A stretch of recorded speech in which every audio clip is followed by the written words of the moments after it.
morning, everyone. My name is Marcia Miller, and I co-chair the Marketing PR Network with Kate Murphy.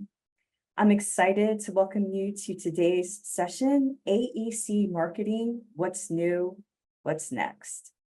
So as we approach the start of Q4 and are planning the year ahead, we brought together a fantastic group of speakers to discuss what's next in marketing trends for 2025. However, before I introduce our panelists, Kate Murphy and I would like you all to know that after several years of loving being your co-chairs, we are stepping down this fall. However, we are very excited to welcome the next two very capable co-chairs, Stephanie Salzman, who's the Manager of Marketing and Communications at Brunner Cott, and Abby Iorio, Associate Director, Marketing and Business Development with HLB Lighting Design. So, with no further ado, let me go back to our panelists and present their bios to you before we get started. Laura Onessimo, you want to wave your hand? She is Vice President, Global Marketing Director. And Laura serves as the Global Marketing Director at Gilbane Building Company, where she leads the strategic marketing initiatives that drive the company's global brand presence and market growth. With over 2 decades of experience in the construction and real estate industries, Laura has a proven track record of developing and executing innovative marketing strategies that align with business objectives and enhances client engagement. Laura's expertise spans across brand management, digital marketing, and client relationship management. And now Katie Barton with Perkins and Will. She's marketing communication specialist. So Katie oversees the Northeast region, supporting the firm's Boston, New York, Philadelphia, and Washington, D.C. studios on high visibility projects, announcements, and thought leadership. With a background ranging from PR agencies to boutique design firms and Fortune 500 brands, Katie brings a strategic approach to Perkins & Will marketing and communications. She leverages her experience creating omni-channel global ad campaigns to elevate brand storytelling and develop industry-leading insights. And last but certainly not least, Sara Garber. She is with, I lost my sheet. Sara Garber is with ARUP. She's marketing manager and business development. Sara is an experienced AE marketing professional with a diverse background, working in both the private and public sector. She is currently a marketing manager that is responsible for the global collective of the designers, engineers, and technical experts that she works with. As part of the winning work group, she supports the East geography with proposals, business development, and client care. With 15 plus years of expertise working in Boston, she also has a deep understanding of the city's current and future goals, along with established relationships with developers, owners, architects, and consultants. So, with no further ado, I'm going to go ahead and turn it over to our panelists to begin the discussion. Thank you, Marcia. Given our outline that we pulled together, we had a great conversation leading up to this, kind of talking through ideas, and things that we were focusing on really were, what are we doing internally, but then also what were kind of some of the external factors that we were reacting to in the marketplace. So Laura, Sara, and I are each going to kind of lead through 6 of these topics that kind of rose to the top. And then, we'll collect questions in the chat and we'll address them towards the end. But to keep us on schedule, here at 8:22, I will share my screen to talk about the first topic, which is really a focus on the work that I do, which is really sort of at the end of a project when we're thinking about our communications and our outward-facing marketing to the public. So can everybody see my screen? It should be going now. There we go. Yeah, coming now. Okay. Awesome.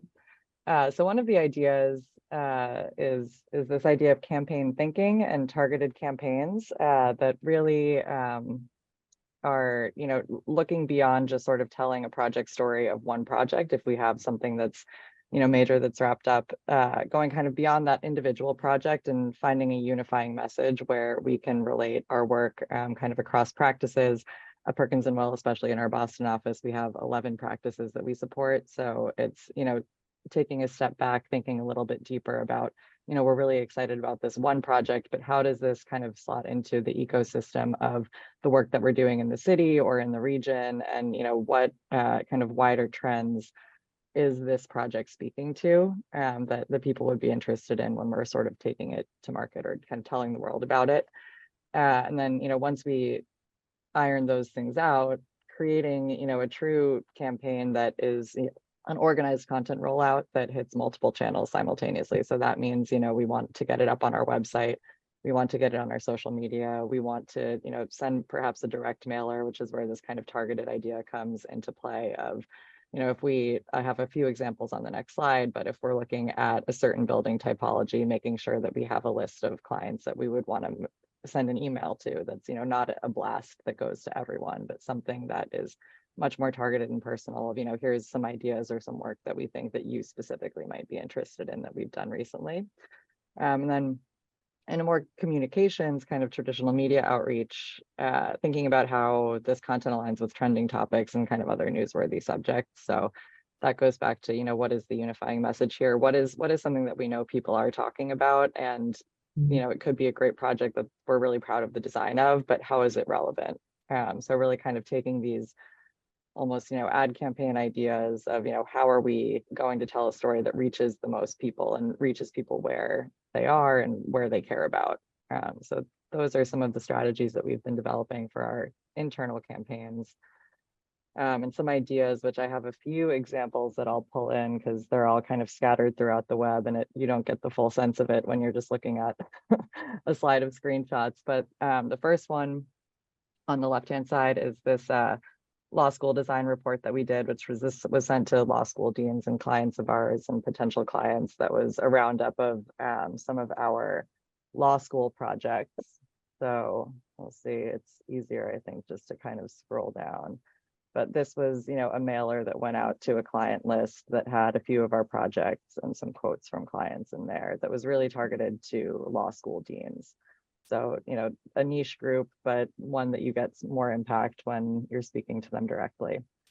And then the next one, these kind of expand in the scope of what they cover. That was really just one targeted mailer, but to look at, different channels where we're trying to reach people, we created this amenities roadmap brochure that spanned a few of our practices, anywhere that might need amenity spaces. So, corporate, commercial, interiors, housing, S&T, pretty much any space requires amenity spaces. So we found that this was something that we could span across a few practice areas.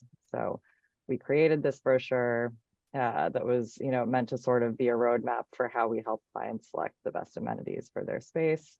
And then we had a supporting social media campaign where we, showed project work that was related to this kind of amenities roadmap of where will the day take you and looking at all of the different space types of amenities that could be included in a project. So we had a few different social posts that supported this that kind of had the same visual language as well. So kind of all tying back into that campaign. And then we created recently a mass timber report, which, we noticed almost as Perkins and Will being quite a large firm, we had a lot of work in the mass timber space that wasn't really collected in one place. So this campaign was really directed around creating one landing page on our website where all of our mass timber work was collected, and then making sure that everybody in our networks knew that we had this work and that we had, finally created a campaign surrounding it. So we created a landing page on our website, which selected projects, video features and thought leadership perspectives, blog pieces, additional content that it linked to. So this, we had to support this campaign. Hold on, what did I do? Oh, here we go. We had, where is it? Oh, here it is, sorry.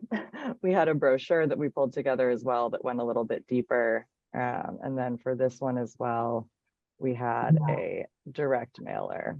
So I know this is a lot of examples, But anyhow, a lot of examples. I know it's a lot to flash around on the screen, but that was, a few ideas of how can we go beyond just, a project is completed, here's an announcement, and really kind of make it a more targeted message and something that is relates more to a wider audience.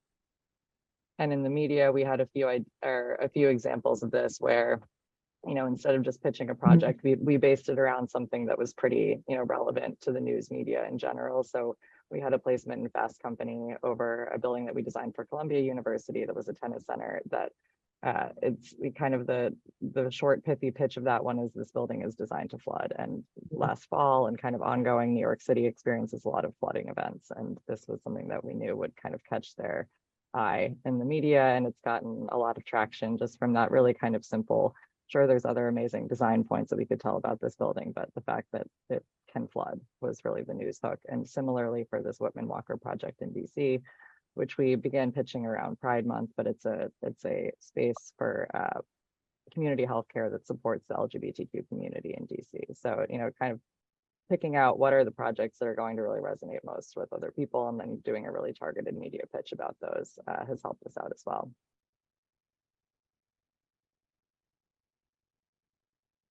So I hope I didn't go over my time. That's great. Thanks, No, Katie. it's great. I'll head on to the next one, but I will say it's so great that you create those, collateral, because we all have project sheets, right? And they're all pretty basic. And by doing that collateral, you're like almost killing multiple, I hate the phrase, but multiple birds with one stone, right? Like you have such great content that you can extract into a variety of ways. It's just so smart. They look great too. Mhm.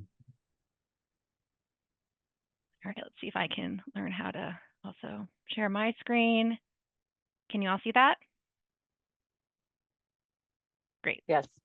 So the second trend we wanted to discuss, and it's not really a trend, it's always been here, but there's definitely a refocus on the importance of people that we put forward versus a firm's name or brand when it comes to winning work. So it's an industry standard that 80% of our work comes from repeat clients. So in an ideal world, our technical teams would do such an amazing job that the client will want to work with us again, and ideally work gets sole sourced. Or if it has to go out to bid because it's publicly funded, the client will at least advocate for us based on the relationship that we've already built. So what can we do as marketers and business development to help?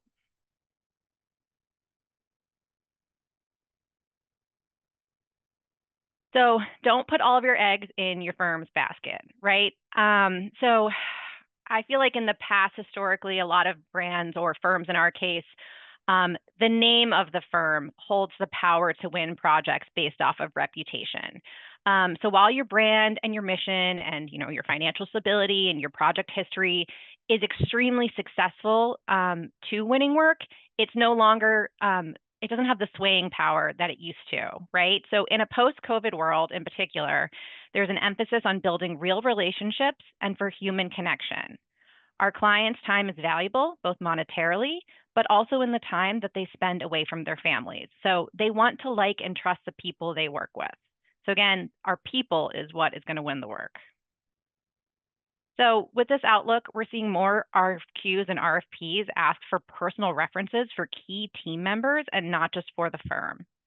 They're also asking to show team members who have worked together on past projects. And this is because the market is competitive, right? And all of us work for qualified firms. We all have similar experience, good reputations for project delivery, and can tout that we stay on time and on budget, right?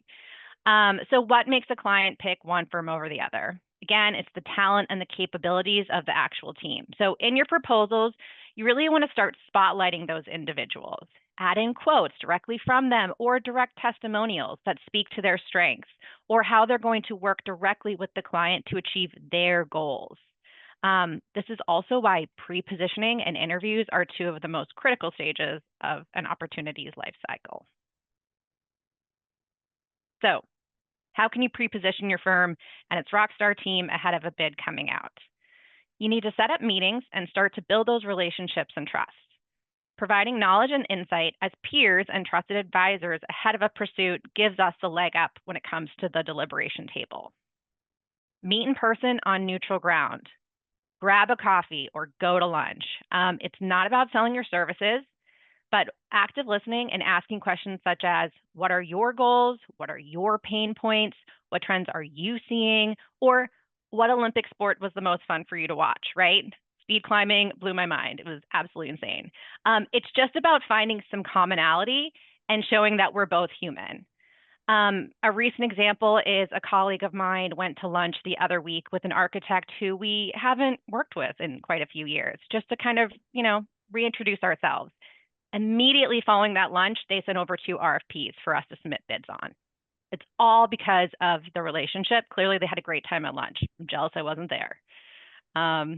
So next is the interview. So if you haven't had a chance to pre-position, right, but you do have the opportunity to interview, it's another way to seal the deal.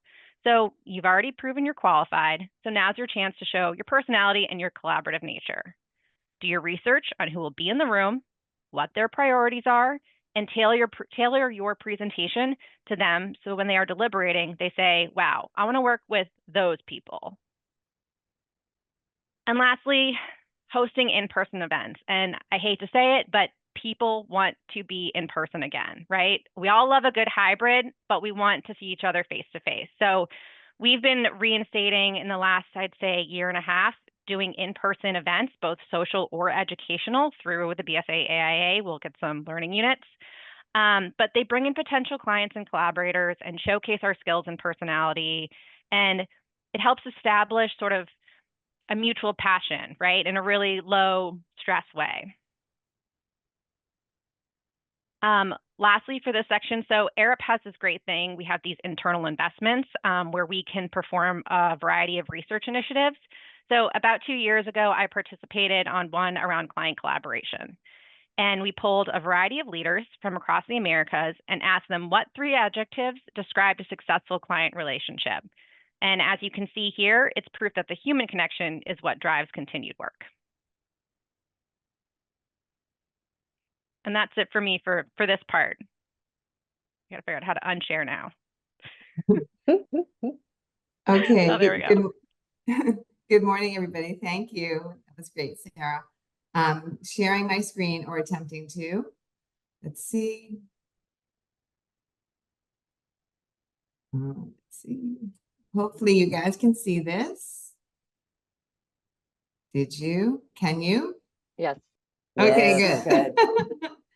So I was contemplating reversing the order of my slides, but I think it's all under the same umbrella of how to effectively communicate with our clients. And a couple of years ago, we're still like sort of coming out of the pandemic and trying to figure out like, how do we do this thing called work? And a colleague of mine sent me a link to a TED Talk. And it was given by the founder of Axios. And he was talking about the ways in which we communicate and how it is really dramatically changed given everything that we had been through the pandemic, the rapidly changing news cycle, and of course the advent of smartphones and everyone, having the attention span basically of a gnat. So, although it was shocking to hear the words, I think intuitively we all know that this is what's happening. So we pondered it for a while and started to act on this concept, which I can put the TED Talk in the chat for you all to see. And it's basically called, an approach, a concept called smart brevity. And basically it's saying more with less. We all know that no one has, the attention span. I think the average time you can capture someone's attention, and this was a couple of years ago, according to this TED Talk video, was 26 seconds. And I think that would be the case on a good day. So I average, I think around 10 is probably a better benchmark. But regardless, we started integrating this concept into our internal communications, knowing that we get so many internal communications from HR, everything. And we know that people just aren't reading them. So what we did is sort of put this hierarchy template together like a powerful headline statement. Here in this case on the left-hand side of the screen, it's in case you missed it. So it's like a recap of all the communications that you've ignored the month before. And it puts it in an interactive format where you can scroll easily down. We have no more than 6 topics and see what you need to know, like as relates to, your benefits, training, like all those kinds of things that seem to accumulate and take us by surprise. So recently we've decided to, although this is an overwhelming lift, move this concept into our customer related and client facing materials. You can see an example here on the right. This is sort of our safety intro page. It's still very much in the works graphically. But the concept is tell your clients, like at a very high level, what they need to know about where you are on a certain subject matter and what is the value proposition therein. So this is what we've embarked upon. And again, it's so overwhelming because our proposals are hundreds of pages long, unnecessarily so. And just going through our materials, we really are realizing we're burying the lead, 2 paragraphs in. It's, we're our own worst enemy in a lot of ways in terms of falling in love with our beautiful prose that, guess what, nobody's reading. So these are just a couple of examples of how we're looking to pivot the way we communicate, sort of taking it one step at a time because it is so dramatically overwhelming. But, we're finding we've done client surveys too that support this methodology, and have heard that our clients know who we are. They wouldn't have sent us an RFP if they didn't think we could do the work. What they're trying to see is, how we solve their problems, which we're hoping we're going to achieve by doing these kind of high level summary pages and really focusing in on what is it about this particular service that where are we different and how do we move the needle for our clients. So this is just, one small undertaking that we're starting to work on in the coming months and years, I'm sure. So it's a never ending process, but just wanted to share that this is sort of our major takeaway for trends going into 2025. I'm going to kick it back to Katie. Thank you. And I think this is actually one of the better transitions in this good presentation because we're going directly into something that relates very closely to brevity, which is why video. And I know, again, video is not new. This is not something that's like a trend that has suddenly cropped up on the horizon out of nowhere. We know that, across industries, especially with the surge of social media, it's definitely advantageous to be including video as part of your marketing and communications packages. The why is multifold. We know that social media algorithms and engagement metrics kind of heavily weight towards video. So, if you include video in your Instagram posts, or reel per se, it gets bumped up to the top of people's feeds. It really boosts engagement because they're looking at views more so than just people who are liking it, and you can track views with video.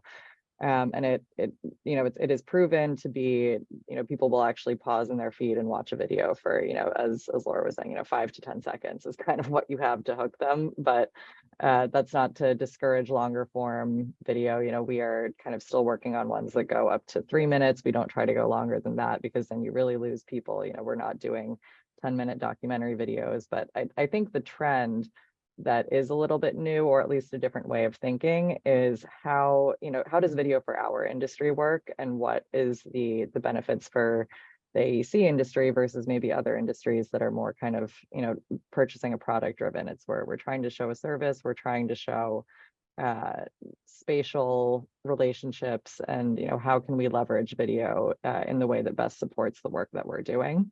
And this is really, I think, comes down to what is unique in project documentation that video can show. And it's that idea of spatial connectivity, of context. You can really quickly kind of zoom in, zoom out, pan across, fly through. You can show how light moves over and through a space a lot better. And then, of course, human voices. So this also goes back to what Sara was talking about of, the human element and how are we connecting with our clients and being able to showcase a range and diversity of voices, whether it's on our social media or, other places that we're presenting video like our website. Bringing the human element into the work that we do, project documentation doesn't just have to be high gloss images of a space. At Perkins and Will, at least we always like to include people in our project imagery. I'm sure you all do as well, but to be able to kind of bring a voice to the work, especially if it's, emerging talent or somebody who might not always have a platform. So using video is an opportunity to do that. And then, of course, since we are all fighting against those short attention spans, it gives us a way to get our message across quickly if we know that people might not necessarily read a lot. But I do, again, have a couple just examples to flash of how we're integrating video kind of beyond social into our website. And this is something that, how many of us struggle, I would imagine, with, our web servers and what we're able to support and how video is integrated into web. But this is a few examples from the Perkins and Will site. This is on our people page. This was some footage that was taken in our new London studio. And they, instead of having just a static image of a group of people standing around, we were able to just embed, this video showing people actually working in one of our workspaces. It kind of is just nice, quiet background. And then you go into the rest of the page content. But we do also, would recommend if you put video towards the top of the page, it's better. We all see those kind of web heat maps where people don't really make it down past the first third of the page. So if nothing else, you're presenting your space and your people in a positive light up near the top. We also have done a few of these longer form project videos. This one was about 4 minutes long, which was about the View Boston at the Prudential. So in this one, we did interview the project team, but we used unique styles of video for this one. We actually, because it was, the top of a high rise, we had a helicopter shoot the video, but we integrated it with some reuse project from some old views of the Pru and interviews with the project team members. So this was, an example of sort of a higher level production, but these being few and far between and quite expensive. We also, this is our Boston studio page. We have an in-house team member who is really great with the drone, who is able just to capture all of this. And so this just lives on that project page for our Boston studio, where again, you can see Corey opening the door. You can see kind of how the space is activated by people using it much better with video. So we're thinking about all of the different ways that, what is video adding as opposed to a static image. And it really shows the connectivity and the use of the space much better. And we have been, experimenting just with different social techniques where we'll have a campaign where it's a carousel, that it's not, just one video reel, but we'll have interviews with project team members integrated within a carousel post. This was for a campus master plan for KU, but we're able to showcase kind of younger, more junior design voices on our social feed this way. That gives it a different texture and context of who are the people working on this project.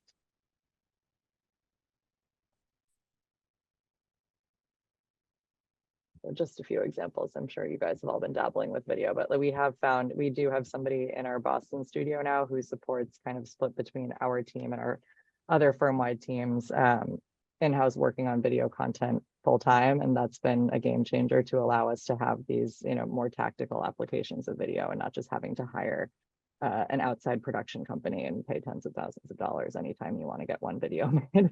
So that's been a big change for us recently. Great. So I'll head on to the next topic where I don't think it would make sense to be talking about trends if we didn't talk about AI. We got there. We got there. Listen, I am not a data scientist.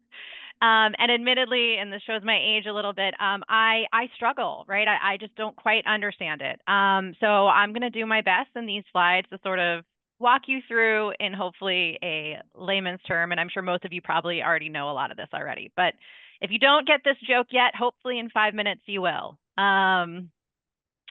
So here we go. So AI and marketing. So here's a few guides or rules that at least I follow in my day-to-day. Managing expectations. Technical staff will be or they already are, right? They're very enthusiastic to use AI for writing proposal text or even creating imagery that you can use in a proposal or an interview. However, when they come to us and say, oh my God, I'm so excited to use this, it is a little bit of our responsibility to level set the expectations. It can be a tool, but it's not the rule. So if you were to paste an RFP into a LLM, which is a large language model program, this is a Copilot or ChatGPT, right? Something like that, and ask it for an outline, it's going to miss things because the tools require you to create like hyper-specific prompts. And what it gives back to you is 100% reliant on what you ask as an input, right? So another sort of struggle is that these responses currently on these platforms can only produce limited amounts of words at a time. So if you do want to give it a try in creating, inputting an RFP and seeing what comes out, you could do the following strategy. So you could ask the LLM to outline the overall document first, and then it'll give you a summary. And then you can go back again and ask for it to summarize specific sections within the RFP that will then provide a more detailed answer. Because if you do a full outline, you're just not going to have enough words in the initial response. Writing is also a human activity. So these LLMs are designed to produce text, but AI has not reached the point yet where it replaces us as marketers. So I wanted to bring up a few reasons why marketers are currently still here to stay. So these are some of the pitfalls that we're still struggling with AI, and I think how it relates to how we would use it in AEC marketing. So, I went bananas. I decided to create prompts for all of these, and I did it in Copilot. And so you'll see below the prompt that I asked, and then the absolute crazy image that Copilot produced for me. So good prompts take time, right? And we just talked about this, but you need to be hyper specific. A really good prompt could have like 100 different commands that you have to do. So you're just not going to get anything of real substance out of it. It also has the danger of what we say is falling asleep at the wheel. So what studies have found is when using LLMs, efficiency can increase, but the quality can decrease because people tend to, it's easier for you to skip the step of going back and actually double checking both your original document, in this case, say an RFP, and then also the document that was just populated to make sure that they're aligning. And then while LLMs can generate natural language results on the fly, right? So it kind of talks back to us, but they can also, what we say, call hallucinate results. So it's kind of like an AI-based horror movie, right? So all they want to do is please you and make you happy. So they're going to answer your prompts regardless of kind of what the actual answer is. So they're an unreliable narrator. And then obviously just kind of understanding the legalities, right? So AI companies are getting progressively better with their data and security policies, but there's still some fuzziness. So you just need to be aware of that as you go and start using them. So with that, you want to challenge yourself, but safety first. So you just want to make sure that you do your best to educate yourself and absolutely reach out to your IT departments before you use any tool, an LLM tool, any sort of AI widget, just to make sure that it's safe. AI is not going anywhere. It's a trend that is going to keep evolving, and it's evolving at a rapid pace. So we do want to use it, right? And I am resistant to it, I admit, but I am trying to challenge myself to use it more. And it will get smarter the more we all use it. And then lastly, walk before you run, right? So there are so many platforms out there. So the following is a good place to start. So Perplexity and Gemini are two search engine platforms. So they're very similar to the search engines we've always been using, but they communicate better in natural language. And it's consistently improving. So my data manager says Perplexity is the best thing ever. So I encourage you all to go try that the next time you want to do a Google search. And then the LLMs, as we just talked about, like ChatGPT and Copilot, are good for summarizing those complex documents. Again, you need to ask specific prompts, but it will pull out more detailed information for you. And then totally shifting gears and how you can use AI is in workflow automation. So our firm actually built an automation tool that looks through our company's general inbox and is able to reroute each email to an appropriate team member. So this saves us a ton of time, right? We used to have a dedicated person who every day would just go into our general mailbox and try to figure out who to send them to. And it also then ensures that we are more responsive to our clients. And if you're interested, my data manager recommended this article. I tried to read it, and it's full of charts and data and smart people things, but you might be interested in it. So give it a read. That's all I got. Can you copy that link into the chat? Oh, totally. Yep. Thank you. That's great, Sarah. I love that. So we use Copilot at Gilbane, and our cybersecurity program is so intense. I can't even stress like how materialistically relevant this is to all things that we do. We're working on improving our data structure architecture, but that's key to maintaining obviously the sovereignty of our company. But I find Copilot to be a great tool, and Axios does, of course, sell a platform, an AI platform associated with smart brevity. But honestly, Copilot works as well, and it's really how you structure the prompts, like you were saying. Mm-hmm. And you're not going to get what you want, but it's better than starting at a blank page always, right? Yeah. So it's I just find that it's incredibly helpful, and getting yourself to use it more frequently, like throughout the day, is like you feel like you're cheating, right? Because you're not like struggling, but there's no need to struggle when you can struggle just a little bit as opposed to a lot.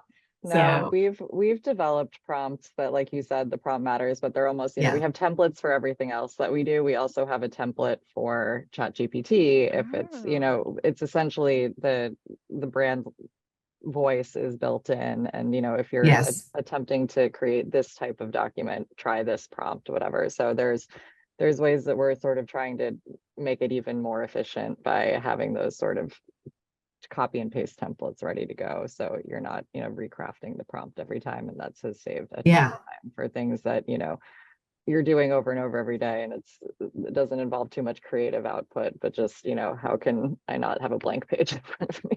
Exactly. Or how can I turn my notes from something into a paragraph or whatever? It's super helpful. I agree. So we have an ongoing list of prompts too. So it's just super helpful. But there's I feel like we could talk about this topic forever. So I'm going to move on to something a little bit more mundane, I suppose. Let me see. Oh, sharing my screen or trying to. How the hell do I do this? Here we go. Hoping you see this, guys. See it. Perfect. So this is why I was contemplating piggybacking off of what Sara had discussed earlier in the meeting about people versus company. We have the tools, we have HubSpot, we have all of those platforms that enable us to send, communications far and wide. But, we find that people don't engage with them at the level that they used to. They can also unsubscribe from HubSpot, and then you're kind of screwed because they're off the list forever. You have to, it's like it takes an act of God to get them to remove you from the unsubscribe list. So what we decided to do, and just based on my own personal experience, how many unsolicited emails do we get in the course of a day? And do you not go through your phone? Delete, delete, delete, delete, right? So I feel like we were spending so much time and dedicating resources and angst to, produce these beautiful, communications, and throwing them over the fence and being like, let's hope, right? And of course, we have data analytics, but at the same time, it doesn't really tell you, like, are you moving the needle? So at the local level, we've decided to move to a more people-focused social media campaign approach.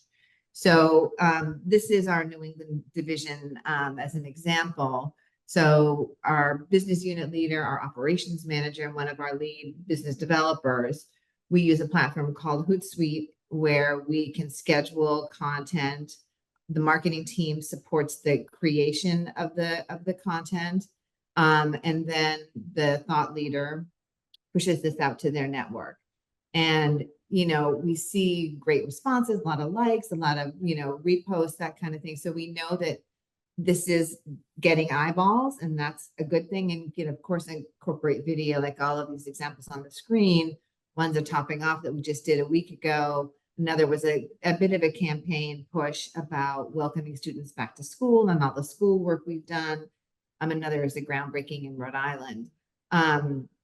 But we actually got proof that this concept is working for us. We were at the one of the events that happened last Friday. So our business unit leader was there, and a client introduced himself to him, and somehow, they, figured out who was who. And he said, I want to talk to you guys. Like, I have this project, $300 million project that we think you would be great for. And we were like, oh my God, can you believe it? If one $300 million project falls out of the sky because of this, like, that's a great thing. But, I think it took a little bit of convincing to make our BD folks understand that clients aren't in, like, people connect with people on social media, and they're not, like, the main corporate channel is great for many, many things. But for you to position yourself as a thought leader within the space that you operate, you need to be actively reaching out to your clients and personalizing these messages. And we're here to help you, but you need to be the tip of the spear on that.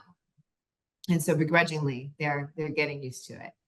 On the national side, we do have major campaigns that we spend a lot of time and effort putting together, and also promote out on a more broad basis. So we have our Gilbane Cares report, which is basically our social governance and environmental impact report that we do annually. This is another tool for our business developers to use to send out to their clients.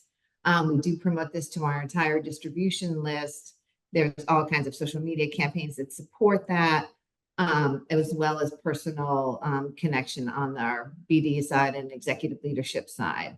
We also have our Gilbane Inc. blog, which has about, I want to say like 1,500 subscribers at this time. It's been around for a long time, but we have consistent readership, and it's a curated list, which we find to be helpful. And, it helps us really see trends, which is so interesting, because when we get our SEO report every month, and of course the blog is featured on the website, like, safety is the #1 blog choice of all of our subscribers. And to me, that blows my mind, because, like, we're reporting on all this innovative work that we're doing, tools that we're using, like, all of this great stuff. And it's like the bread and butter stuff that people are so interested in. So, like, it really helps you hone in and see your market in a different way. So I'm grateful for that tool. And it's, like, we push it out once every week. So it's a big lift for the entire marketing department, but it's well worth it. And so my favorite report that we do is a quarterly report on the market conditions. And we had this prior to the pandemic, but then when COVID hit, it was like, all bets are off. Like, this is like the Wild West out there. And this report really became so critical to our clients. We also have subscribers that we have, like, very protectively curated. We also have our influencers, who I like to call our adopters, and they promote, like, those individuals, and engage heavily with our report and repost and, like, put snippets in their social media feeds. we reward them by giving them a preview of the report every quarter. But we have such great engagement. And as you can see, I hope I wouldn't make the graphics too small here, but can you guys see them? But it's off the chart, right? Yeah. And I don't say this to brag. I say this because this is such a strong indicator that providing clients with helpful information that they need and not asking for a single thing in return is like, it's pretty magical what's happening. And now we've started since, just FYI between our friends, it's like there is a longshoreman strike pending. If they don't reach an agreement by October 1st, it's not going to be pretty out there in the supply chain world. So we send our clients updates, our current clients and also our subscribers, like warning them about what's happening and try to help them navigate any potential disruption that they may have to their projects. So this is really, and then when the Fed cut came out, like it's really kind of like building on itself. I got an email from legal last night. It's like, I don't know.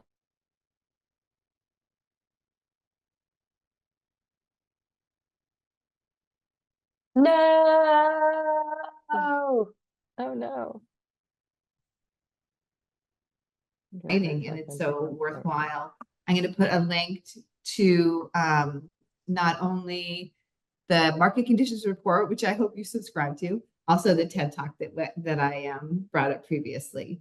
So that's sort of it for my prepared materials, but we'd be happy, I think, to open up the floor and see what everybody wants to talk about.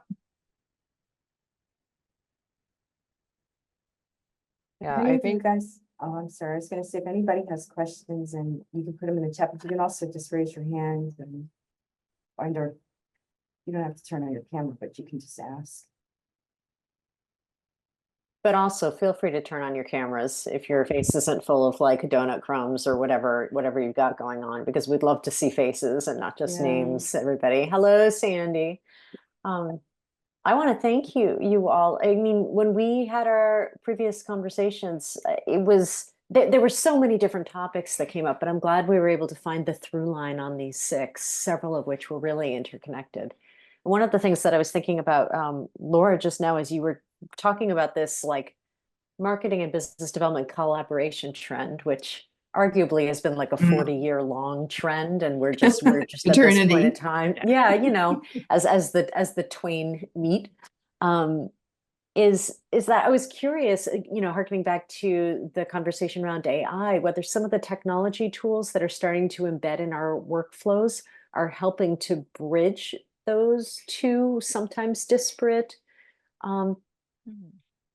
parts of the work that we do. Like, is greater internal information sharing or automation of tasks or collaboration tools sort of helping to allow marketing and business development efforts to be communicated better across?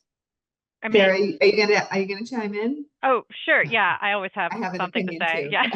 I mean, I think the AI tools can help alleviate some of the busy work, right? Because business development to me is, again, face-to-face or a conversation, person to person, right? And that can be over the web as well, or over these social media platforms. But we often get bogged down, especially as marketers, in admin tasks, right? Mm-hmm. And so like the AI workflow automation frees up so much time.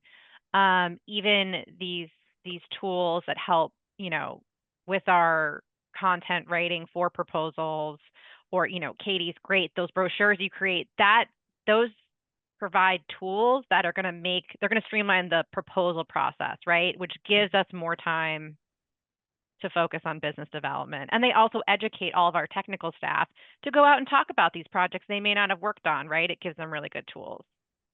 And I think something that Laura had brought up about how you're kind of analyzing the data and seeing what people are reacting to. It's not AI per se, but I think using that data, which is why social media and making sure that people are posting things to their socials is such an immediate feedback, because you can see real time what people are reacting to, what people are responding to. But then if you go the extra step and you have a software or a service provider that's giving you, Meta will do it. But if you have that data that you can review and say, okay, what was the success of this campaign versus that one? And I think in that sense, it allows you to refine your business development strategy. It allows marketing to kind of better support those efforts because you can get that feedback instantly of what are people actually responding to. When we send an email, how many people are opening it? And I think in that sense, the technology does help because it just allows you to be better and more tactical, knowing that you're not kind of just sending something into a void. Exactly. Yeah, it's a good point. I mean, I will say that as a former business developer myself, I get a little bit frustrated with my BD partners now because I think they can expect like instantaneous results somehow from a marketing campaign. And, and I tell them like, you guys, this is a people business. Like they're hiring us based on their relationship with you. Is it reciprocal? What are they getting out of it? Like it's trust building, like Sara was talking about, and all of those things. And I feel like a perfect example is like going to, someone will have a meeting. You're like, well, I need an intro package to take to this meeting with me. Talk about it's obvious what markets this client is focused on, but like what's motivating them? Like what's keeping them up at night? Like how can we help them solve their problems? And you don't know that until after you have the meeting. And then I'm like, why don't you do your research, go to the meeting, listen, come back and tell me what they care about. And then I will make you a kick-ass marketing, package that will resonate with them. It's like, you have to be, I think, listening and not feeling that you need this piece of something before your meetings, because I feel like just genuinely being present and listening to hear what someone's issues are and how perhaps you can come around them with solutions is very valuable, in my opinion. And it's, the fact that we're selling a service. We came across this with the mass timber campaign we did. We are not selling engineered wood products. Like we are selling our expertise and our, design history as it relates to these products. But it's a different, there's no immediate, oh, because we presented these materials, people are going to, buy all these things from us and will immediately be able to see dollar signs associated with this. It's very much more so that relationship build. So as you were describing, Laura, the sort of the ideal scenario of, BD folks going out, getting information, bringing them back, sharing with you and your team, and then producing collateral to targeted collateral to send, I was thinking, could the technology help with this? Like if somebody is like using a robust CRM system that then is sort of like where you can query and find out what information, making us all redundant, aren't I? But it's just a question, like if the information is there in a well-used CRM, then like theoretically, this would be easy for us to extract, and we would find opportunities within that data that we might not see ourselves. If only such a tool existed. Like my CRM doesn't do anything remotely like or if only people regularly updated the CRM. It's the well-used part, isn't it? CRM is only as good as the data you put into it. And and ours is not great, I must say, but I know that would be terrific. Have you guys done a panel on AI? I'm sure you have. Yeah, we did last year. Yeah, I don't think anybody's developed like a gentle shocking tool yet to make people enter information into a CRM, but we'll stay tuned. Sandy had a question though. She said, do you all have AI policies at your firm? Yeah, we have a very strict one, but I will say also, because I was talking with our data manager yesterday, and he did let me know. So if you get a paid LLM, so if you do Microsoft, let's say in your office, and then you as a result get the paid version of Copilot, it actually defaults to they have data protection built in, and they do not collect any of your data at all. So that's a good approach, like always try and get a paid version. But yes, like even those images, for example, that I populated, we just did an internal training on how you can populate images for proposals, but actually it's not even for proposals, it's how you can populate images, but we can only use them for internal presentations. I want to use them for proposals, but there are some copyright concerns. My data manager let me know, like some, there have been some court cases around it, but like no one's ever won a copyright case against these AI platforms. So I don't think they're ever going to, right? But there is still this, uneasiness around it. But yes, it's important that you talk with your IT and that or if you don't have one established, you should establish an internal data policy. I agree. Yeah, we use Copilot, like I was saying, and it's a secure environment for us, but people are still afraid to use it. I'm like, don't be afraid. It's fun. Yeah, it's an ongoing policy, I would say too, where we're in various stages of development of, as large firms, we talked about this in our pre-meet, where we're all kind of always developing our own apps where we know that we're in control of the security. But I think it's an ongoing development where, they're not wanting to disadvantage us by saying, don't use any of these tools at your disposal, but how can you use them safely, and what information is it okay to input and what is it not. I have a question for you guys about the mailers and the campaigns in general, because for a long time, now that we have switched over so heavily to everything being online and social media and everything else in PDFs, how much of those campaigns with the print are you doing, and do you find it effective? So could you just comment about that? Because I really thought that we were turning into kind of like a paperless world. So I am pleasantly surprised to see that you still are using that, but if you could just talk to that. For the most usually- part, we don't use any kind of printed materials, and I really try to be adamant about that with our teams. It doesn't align with our company core values, and but occasionally, printed PDF will slip through, because we do a lot of EPUBs too, so it's hard to translate like a digital presentation into an EPUB. It falls flat. It's not the same kind of experience for the user. But for the most part, yeah, paperless is by far the way to go, in my opinion. Yeah, I'd say only if we have like a conference with a booth would we maybe yeah. print something small, Dreaded but that's postcard. it. We don't do hard copies either. Really. No, we'll have Rarely, like I should say. 10 printed, like that amenities for sure. Like we made, I think, Okay. 5 to 10 of those. And if somebody was going to some big meeting and wanted to hand somebody something, but outside of that, it's not the customary procedure anymore. Oh, now I have to ask about business cards. I didn't Oh want my God, listen, we I don't didn't want have to get this granular, but No. just tell we me. don't It'll have be good to physical know. business cards, and it drives me crazy. We use an app. I still don't know how to use the app. It's an You can use embarrassment. LinkedIn. Well, so you scan it and then it goes to their LinkedIn.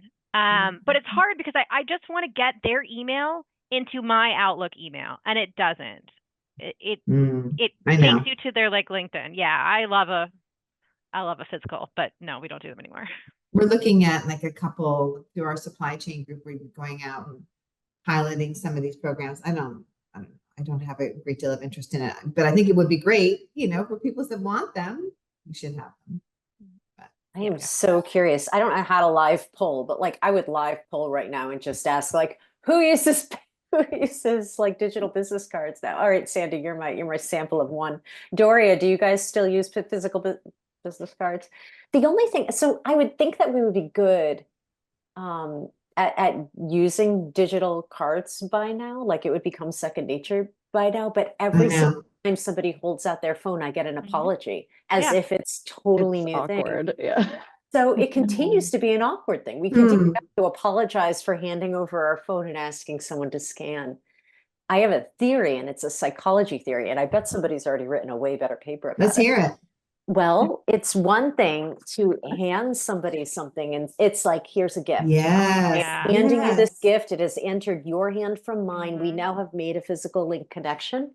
But when I hold out my phone, I am saying, could you do something for me? Yeah, And I think totally. that has a different, okay, and I am so not a You're right, psychologist, though. but there you go. That's a And psychologically. this is like a it's a sound- sales yeah. act. You're like, immediately we're gonna have a sales interaction instead of take my Right. card, I trust you. Do what you want with You can Right, it. do it. Yeah, right. do what you want with it whenever you want. Yeah. Yeah. So I don't know, maybe someday we'll totally get over it and there won't be the apology phase of the, the scan. I know, but you bring up a Sorry. really, really interesting point because we had a, you know, not to really take this on a down note, but the construction industry has an extremely high rate of suicide. And we have a group called Gilbane Lifesavers, and it's very much focused on mental health, which is all part of our sort of Gilbane Cares and our safety approach to all things.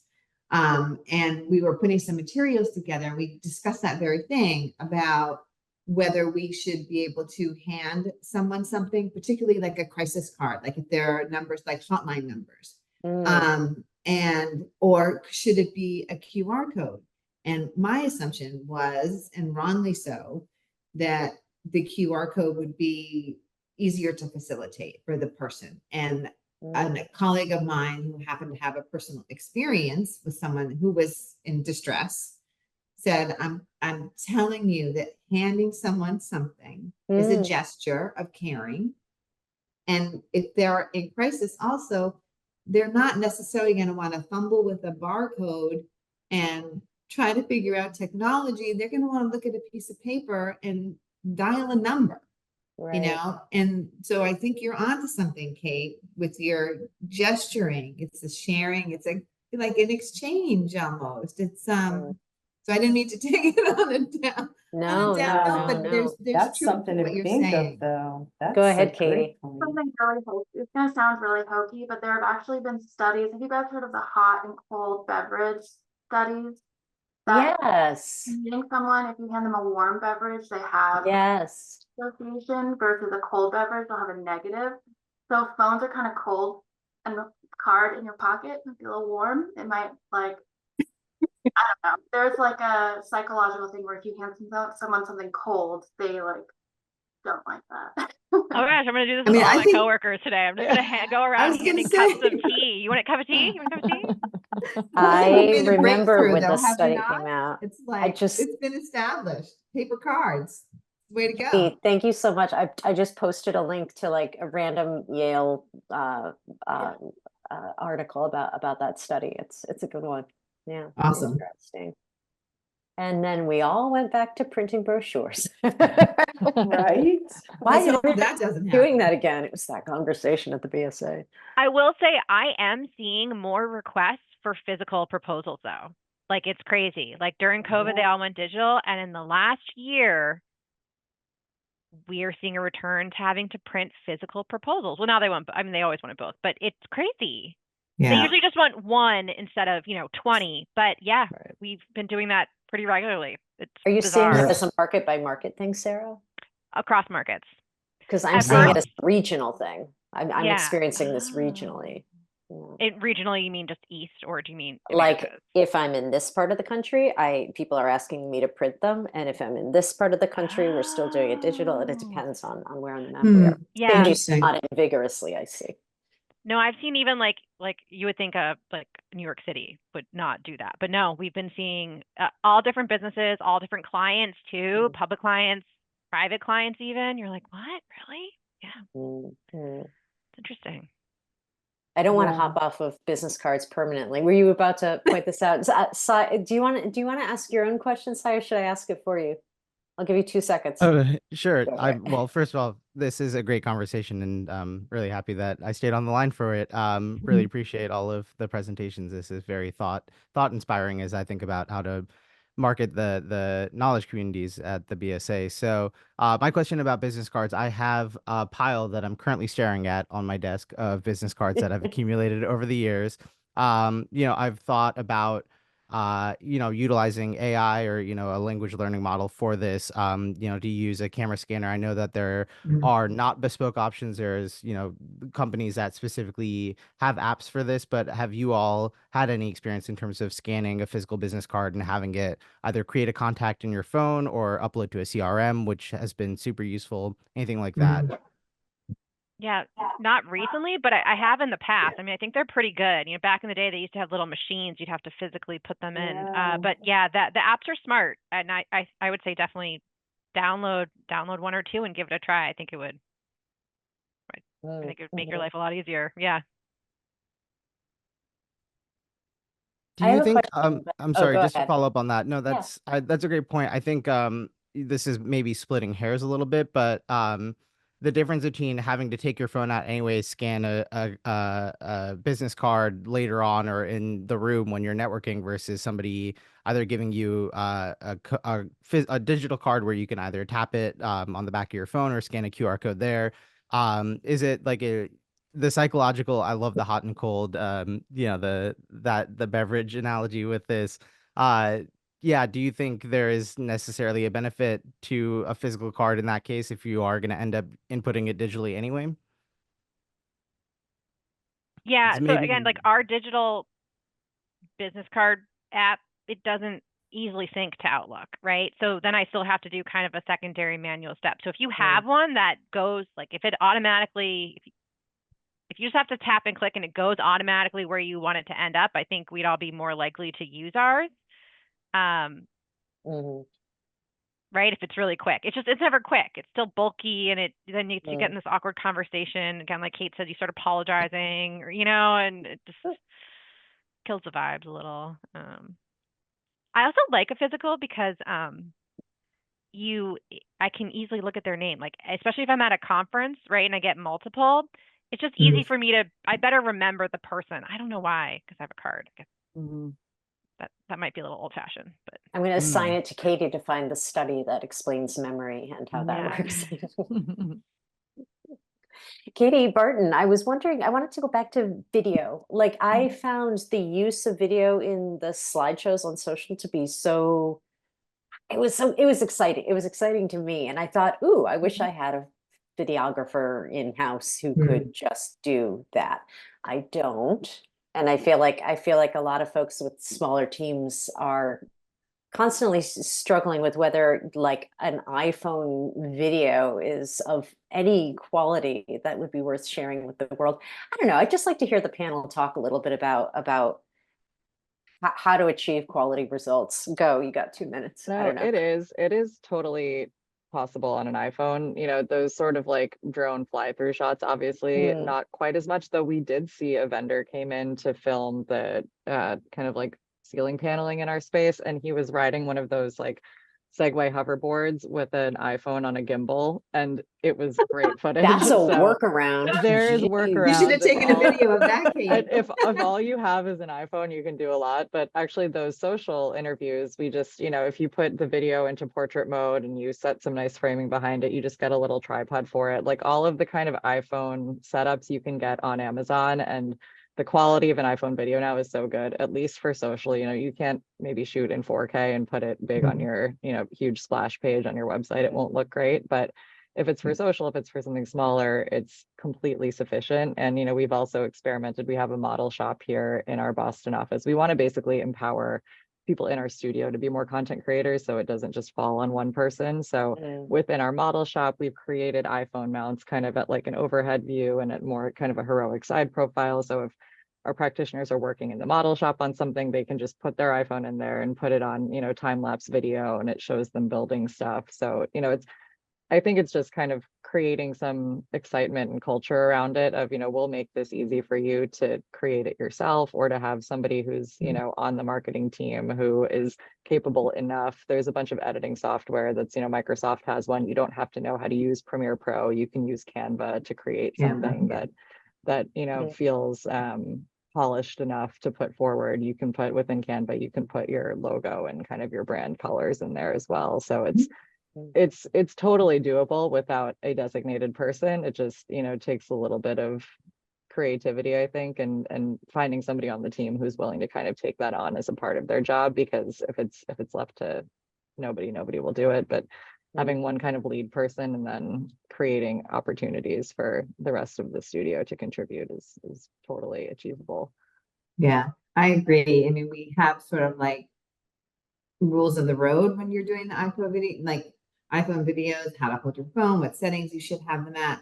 You know, we have one person that continues to shoot people from like the stomach up. I'm like, no. Yeah, a guide is like, helpful. yes, nobody wants to see Yeah, someone's the stomach. Please low stop doing angle. that, please. But yeah, you can get great video from iPhones for social, and like with the website, like you're saying, it's yeah, you need professional, you know, semi-professional content for that. Let me we get one do more have- question, Marcia. Oh, go Yeah, I ahead. was gonna No. say, we've got 1 minute. Do You we? wanna go? Wow, this flew I by. know. Yeah. It I was was gonna- fun. I was going to ask Laura about smart brevity, because Mm, I feel like we've all experienced a trend toward trying to pare back our material, find ways to pull out the juice and make it more accessible and easier to Yeah. skim and grasp. I was wondering whether you've gotten internal feedback on like internally shared materials that you've used within Gilbane. Has Yeah, that it's given been- you the confidence to shift things externally? It has, and people really appreciate it, honestly. And I think what we've heard from our surveying of clients, they will appreciate it also, because it shows that you're respecting their time. And people like these days isn't giving like the gift of time, like one of the best things that you can bestow on someone else. You get 5 minutes off at the end of a meeting, like, woohoo, it's like found money, you know? So I do think that ultimately, you know, it will help sort of win hearts and minds. That's the plan. Mm.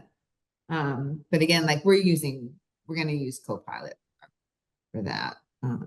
Because it really is just how do you structure your prompts to get what you want. And but it's not perfect, of course, but it's a start. When we had our talk initially, the smart brevity was the thing that stuck with me the most. I love the phrase of it. I know, but don't go around live by telling it. everybody. I know, 'cause it's now so good not gonna be a though. competitive edge. Good. Just between us. Us and Safe Axios. space, yeah. I know, and And TED YouTube. Talk.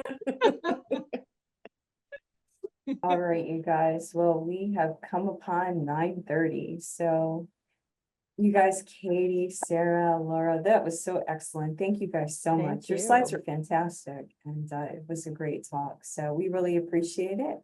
And Thanks for having us. Kate Yeah, and thank you. I are going to be transitioning in our new co-chairs, so it's been a real pleasure, you guys. Thank you, Thank you. Sandy. Thank you. Thank you, guys. And Thank we'll you very see much for soon. having me. Really appreciate it. Yeah, thank you guys all. All right, take care. All right. Have a great day. Enjoy